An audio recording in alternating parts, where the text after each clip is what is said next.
Diane, hey, Diane's not going to make it. Is she the one that had flight issues? Yeah. Okay. So, you guys can spread out.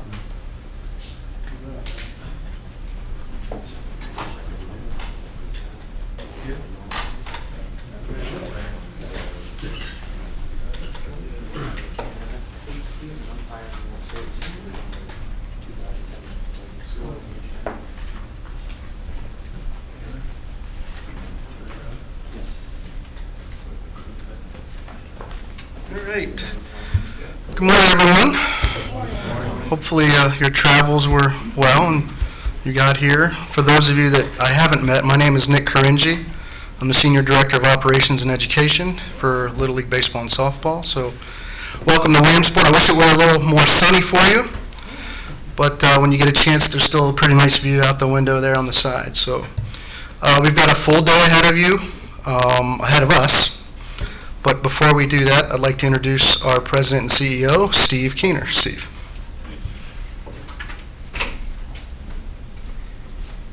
Thank you, Nick. Good morning. Good morning.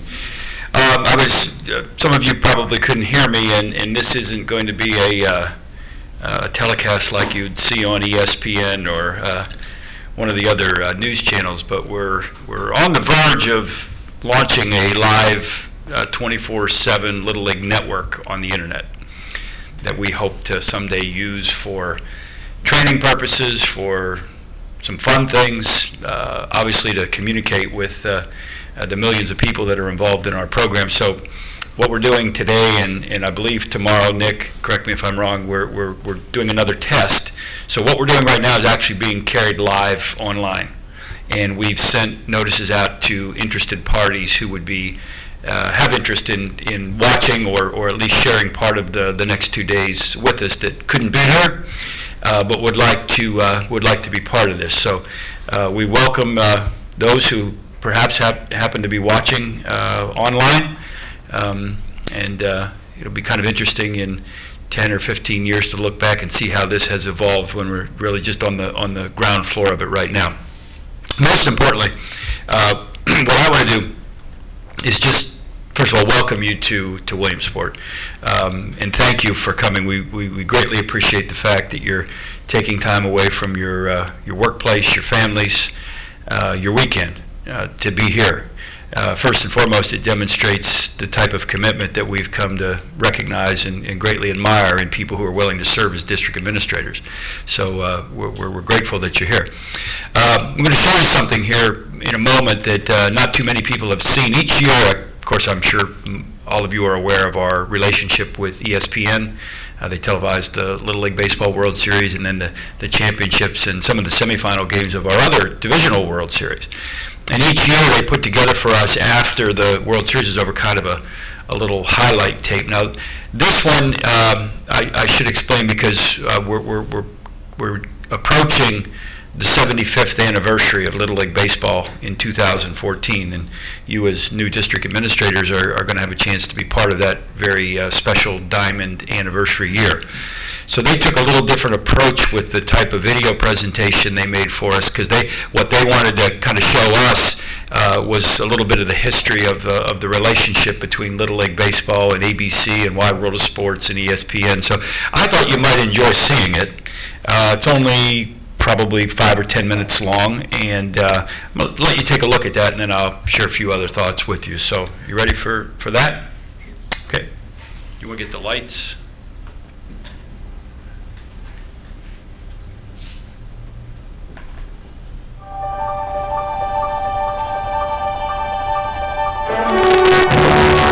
World Series it was, 2012. The full spectrum of emotions, the memorable moments.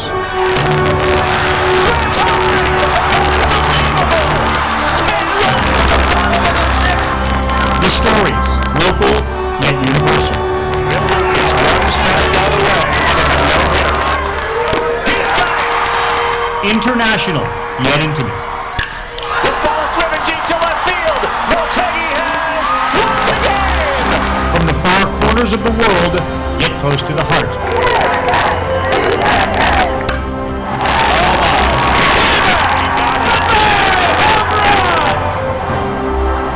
baseball in its purest form, distilled to innocence and wonder. The joy of playing a game mixed with the challenges of tough team competition. There it was for all to see, and this year there was more of it to see. And more people were able to see it than ever before.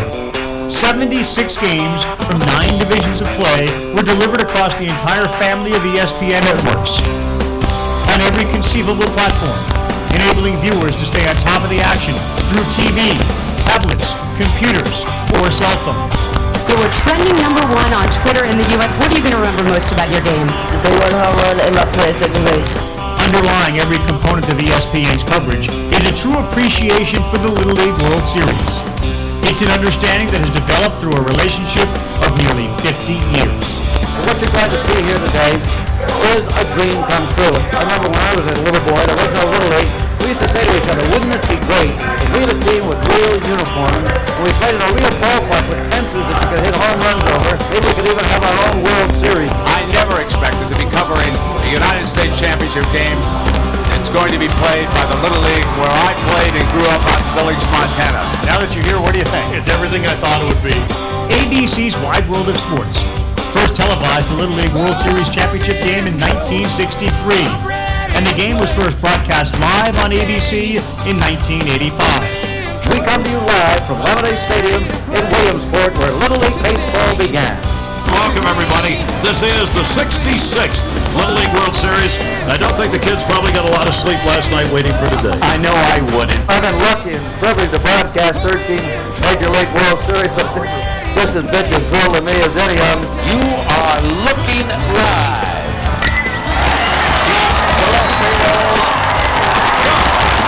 McCann pounds Texas' second home run of the game. Befitting this long-standing joint venture, ESPN is slated to help Little League Baseball celebrate its 75th anniversary in 2014.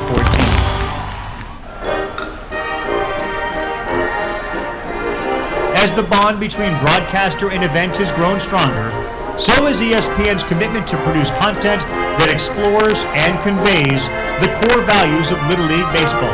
I trust in God. I love my country.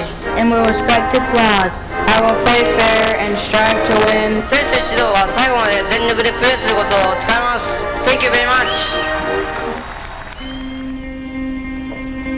The World Series is about so much more than the games. The uniforms for the teams in today's game will bear a special patch commemorating the lives of Michael Camerata and Christina Taylor Green. It's about community, crossing borders, growing closer, and building character. Look at Marzo, giving him a high five. That's some sportsmanship. It teaches citizenship and the value of teamwork. Ball to short, throws to first. It is an endeavor in which discipline, loyalty, courage, and commitment are encouraged and rewarded. In all aspects of its broadcast content, ESPN seeks to capture the invaluable essence of the Little League experience. Thus, ESPN is aware of its influence on and responsibility to future generations of Little Leaguers. So I heard somebody here wants to challenge me in ping pong. In an ongoing cycle, their dreams are fueled by the exploits of kids they see living out fantasies before a huge television audience. ESPN is so proud to be part of the engine that assures the continuity of Little League in America and around the world. 93% of Americans say they are familiar with ESPN, but ESPN is truly a global phenomenon.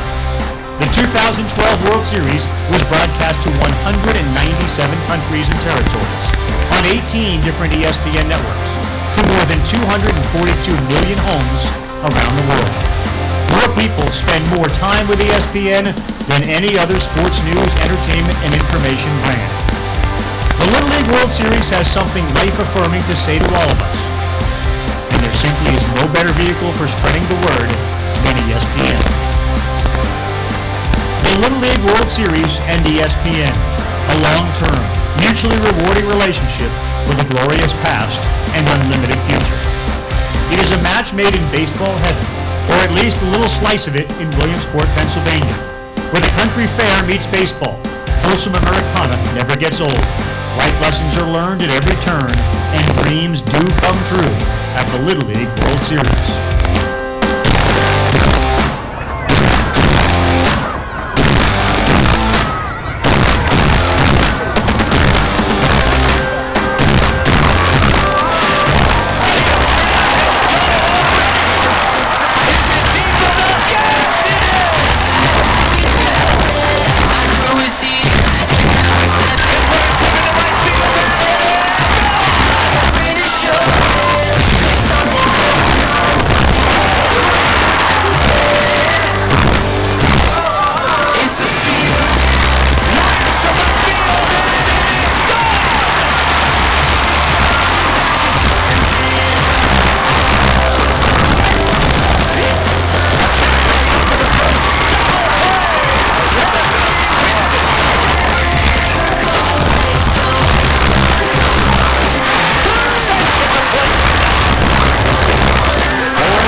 I hope you enjoyed that. And the reason I wanted you to see that is because that can do a much more effective job than I can standing here talking to you to try to underscore to you that you're such an important, vital part of something very special. There's no other youth sports organization that has what we have. From our relationship with ESPN, which helps us communicate and kind of share with the world what the mission of this program is, the fun that kids have playing these great games of baseball and softball. But for you individually, what I want you to think about is you're one of approximately close to 600 district administrators worldwide, okay, in 80 countries. Your service, your leadership, which is vital, critical, and greatly appreciated, serves about 2.7 million Little League participants. So you're vitally important to advancing the mission and the purpose of the Little League program. And that leadership and that service, as I said before, is greatly valued. But I also want to take a minute to tell you that while everything you do, your volunteer service, all that is we thank you for that. It has to come with certain understandings. And those are critical as well. That if you're here this weekend, which to me, as I said earlier, demonstrates your commitment to this program and your belief in the Little League mission, it has to be done for no personal gain, without bias, with fairness for all. We've all heard the stories of district administrators who show favoritism to one or two leagues in a district. It can't happen. We know district administrators who have perhaps taken on this role because of some benefit that they may personally get from it financially. It can't happen. So my point in sharing that with you is that I assume that you're here this weekend because you want to do the job that you are elected to do effectively and positively. And that's what we're here this weekend to help you do. But if your motivation for wanting to be a district administrator is to build a kingdom, to be a dictator, to do something that will gain you some personal financial benefit, then this is not the place for you. And so I just see that as a cautionary tale because I've seen good people who mean well lose sight sometimes of what the proper perspective of this program is and what the role of a district administrator is. And that's the last lecture you're going to get this weekend. I mentioned we want to have some fun. We will. I think you could just kind of tell by the the spirit of that video presentation that what this program really should be is about fun. If kids are having fun playing the games and participating, then the real values that we endeavor to instill in them during those very impressionable years, that will happen. So we have to keep this lighthearted, we have to keep it fun, and that's the real mission of the Little League program, is to provide a recreational vehicle in which kids can have fun, play a great game, and our hope and our desire is that they learn a few things along the way that will benefit them later in their adult lives. So I'm going to come back a little later this afternoon. What we do strategically is you're going to have a long day today. You're going to hear from some terrific members of our staff. These are professionals who have been doing this job for some time. They're very good at what they do. Take advantage of them. Ask a lot of questions. There are no stupid questions this weekend. Ask them anything you want.